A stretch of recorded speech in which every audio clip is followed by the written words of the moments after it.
Hey guys, it's your girl Jess and welcome back to my channel. If you're new here, be sure to hit the subscribe button. If you're not, welcome back. I posted on Instagram asking you guys if you'd like for me to do a true crime series involving missing and murdered Indigenous and Black women. And I decided that that's what I'm gonna do on my channel. I'm gonna try to put out these videos once a week. I'm gonna try my best. Because I am a full-time artist, so a lot of my time is taken up by painting, but I'm definitely going to try my best to make sure that I upload videos just speaking on topics and bringing more light to them. That's definitely my first priority in this whole thing, and today I'm going to be talking about Breonna Taylor. Basically, I'm just going to be talking about the series of events, things that happened leading up to what happened and then what happened after. I think that something about Breonna's case that is tough with the media is that there's a lot of things that people don't know about, and there's a lot of things that people think they know about, but it's not true. So I'm here to shed light on those things. I will say that I do find what happened in the situation very unjust, but it is kind of hard to speak on this situation without really putting my input in there, so I will try my best. So on June 5th, 1993, Breonna Taylor was born in Grand Rapids, Michigan. Her parents' names are Tamika Palmer and Troy Herod. I'm just gonna skip really quickly to later on in her life when she graduated from Louisville's Western High School. Her teachers there described her as a natural-born leader. Her math teacher said that math was her favorite subject, and like, I don't know about you guys, but I hate math. So if math is your favorite subject, you have to be pretty smart, in my opinion, like, to enjoy math. It's hard. The youth service coordinator at Breonna's high school said that she would find people crying in the bathroom and bring them to go get help. And every single one of Breonna's teachers said that her laugh was just their absolute favorite. She ended up going on to study at the University of Kentucky, and then she began working in Louisville as an EMT. By March of 2020, she had become an emergency room technician, and she had aspirations of becoming a nurse. So Breonna had previously dated, before 2020, a man named Jamarcus Glover, and after they were dating, there was a drug conviction for him, and it prompted police, knowing that Jamarcus and Breonna had a connection somehow. It prompted police to think that Breonna might be involved in what happened. Had some suspicions that there could also be drugs in Breonna's apartment, like she could be holding them for him, or some of the packages that were going to Breonna's house could possibly be Jamarcus's and could have drugs in them. Even though they weren't together anymore, the police clung to the fact that there were suspicious packages being dropped off at Breonna's apartment. And we will get into that after, because that's a very important part of this case. Court records show that a no-knock warrant was obtained from Jefferson County Circuit Judge Mary Shaw. When obtaining this warrant, Mary Shaw claims that she asked all of the appropriate information in order to obtain the warrant, and she felt that it was her duty to sign the warrant because they had brought all the evidence to her. So she said, oh, well, all this evidence here is perfect, and I will go ahead and sign that warrant.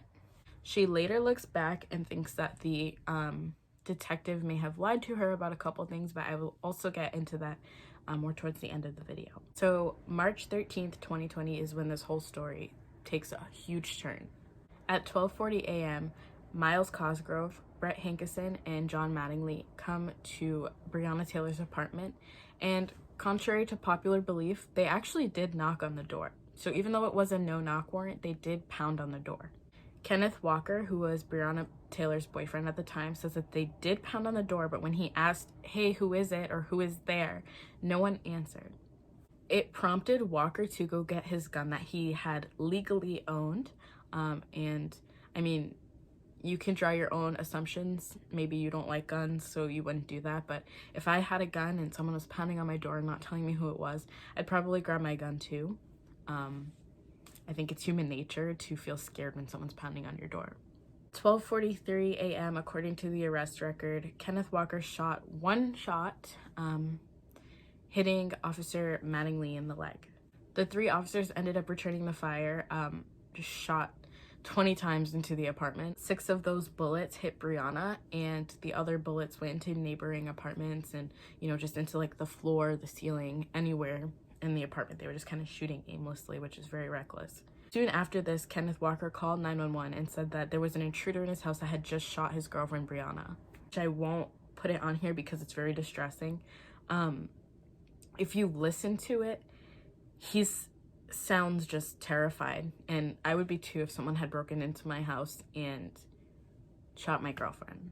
12:48 a.m. is the coroner's listed time of death for Breonna. She was found in the hallway of her apartment with 6 shots. A subsequent search of her apartment found that there were no drugs. Editing, and I realized that I forgot a huge part of the story. They arrested Kenneth Walker for attempted murder of a police officer because he shot John Mattingly in the leg. He was later released, but still. On April 27, 2020, Breonna Taylor's family filed a wrongful death suit against the city of Louisville. At first, there was very little public knowledge about her death. Obviously, in Louisville, a lot of people had heard about it, people who knew Breonna, and obviously they were very angry. So it prompted Sean King to go on Twitter and talk about what happened to Breonna Taylor. On May 13th, 2020, when the case started to become more publicized, the governor of Kentucky, Andy Beshear, he tweeted saying that the public deserves to know about Breonna Taylor and know more information about her case. All of the officers were placed on administrative reassignment, or administrative leave, however you want to call it, and Brett Hankison was fired. The police chief at the time, Robert Schroeder, expressed that he was stunned, that's the word that he used, that Brett Hankison used deadly force in this situation. To be frank, I am not stunned because Breonna is Black.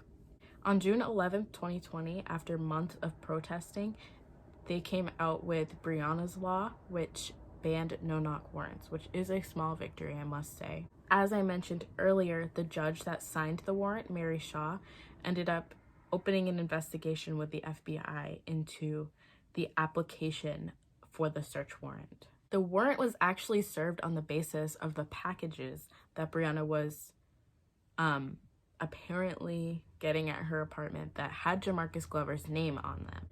But the fact does stand that the police knew that there were no suspicious packages at Breonna's apartment before the raid in January, and the raid was in March. So they knew that there was no suspicious packages going to Breonna's house. Something that's a little suspicious about this case, or a lot of suspicious maybe, is that the officers who were serving the no-knock warrant, although they were in plain clothes, they didn't have any type of body cameras on them. And if you look at studies on body cameras, most police officers like to use body cameras because it helps them when things go wrong. They have that camera to show them what went wrong. And I'm not trying to use this situation to be anti-police because I'm not that at all. I love good cops. I think that we need more of them, but unfortunately, what I'm saying here, like, yes, there are good cops who wear body cameras because it feels like they have protection from that. But when you don't want to wear your body camera and when you want to hide what you're doing, there's something suspicious going on there, and that makes you a bad cop. After 4 months of investigation, Kentucky Attorney General Daniel Cameron presented this case to a grand jury.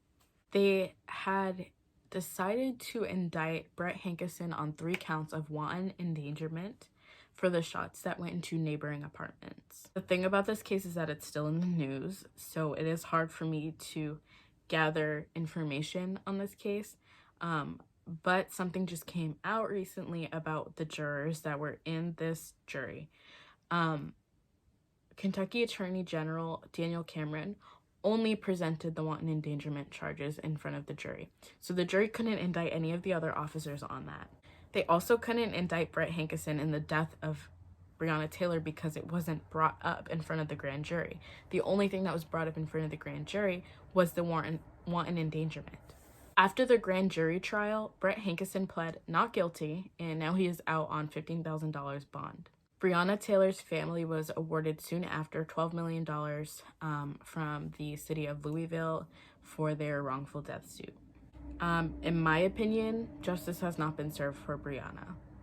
The justice that Breonna deserves is those 3 officers being held accountable and being indicted on the charges. I think that the detective that applied for the search warrant also needs to equally be punished for what he did. So for this last part of the video, I just want to talk about what you can do moving forward to help Breonna. You can donate to the Louisville Community Bail Fund for protesters who are still on the ground right now in Louisville. It's very important that we still keep fighting for Breonna, and you can definitely donate. I will put a link in the description below for a way that you can donate. You can also send an email to Daniel Cameron, to the mayor of Louisville and the governor of Kentucky, demanding that these officers be brought to justice. I'll provide a link in the description below on a way that you can send that email. And I think most of all, the biggest thing that you can do is educate yourself and others. Systemic oppression for Black and brown people in terms of police exists. Please be a part of the greater change so that things like this don't continue to happen. Our system is flawed. It's not designed to protect Black and brown people, and that's why our system failed Breonna ultimately. But then again, how can a system fail the same people that it's not meant to protect in the first place? One of the things that can help change this is by voting. I just want to say that voting people into positions of power, you might think, I'm picking the lesser of 2 evils. It doesn't matter who we choose to be our president. It's not true. Your president does have a say over the Supreme Court, who they pick for their cabinet. These people make laws for us. And even if it's not just the presidency, vote for who you want in the Senate, who you want in Congress, who you want as your governor, who you want as the mayor, even in your district alone, your school committee, stuff like that. Very important, and they make rules for the way that you live your life and the way that others live their lives. And the biggest thing that I can tell you that you can do personally, if you can't vote, which most of us can, you can also change this by denouncing biases when you see them. Call out your racist friends, please. If you're white and you want to be an ally, stop being complacent when white people do racist things. I would like to thank you guys for watching. Linked below, I do have my social media as well as my website where I sell my art. Like I said, thank you guys for watching. Please just keep Breonna's family in your prayers. Please also keep Kenneth Walker in your prayers. I heard that he is being sued for defamation. I'm not sure why, but if our justice system doesn't help Breonna, I think that karma might. Bye!